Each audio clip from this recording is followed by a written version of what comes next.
Assalomu alaykum, hurmatli obunachilarimiz. Shu ko'rib turgan Nexia'laringizni 30 million so'mga qo'yib beramiz. Mashinamiz 99-yil ishlab chiqarilgan, splashnoy kraska, mashina tayyor, rasotsiz. 4 ta yumshoq balonlar qo'yilgan mashina. Balonlar top-toza, metan gazlari bor, hali siroklarim bor do'stlar. Xo'p, salon qismini ro'yxatga ko'rsatib o'taman. Mana do'stlar, ko'rishingiz mumkin. Normalni. Yomon emas.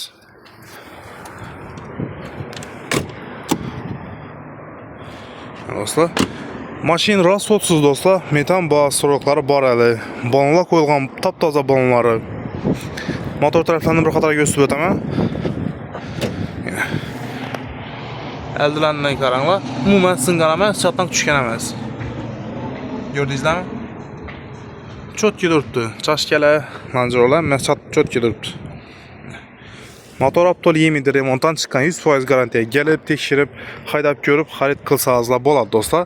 Narxini aytganimda 30 million so'm deb beramiz. Avtokreditda chiqmaydi, barter bor. Savollaringiz bo'lsa, telefon nomerlarimiz pastda bo'ladi. Shu nomerlar bilan bog'lanib, bemalol kelaverasizlar.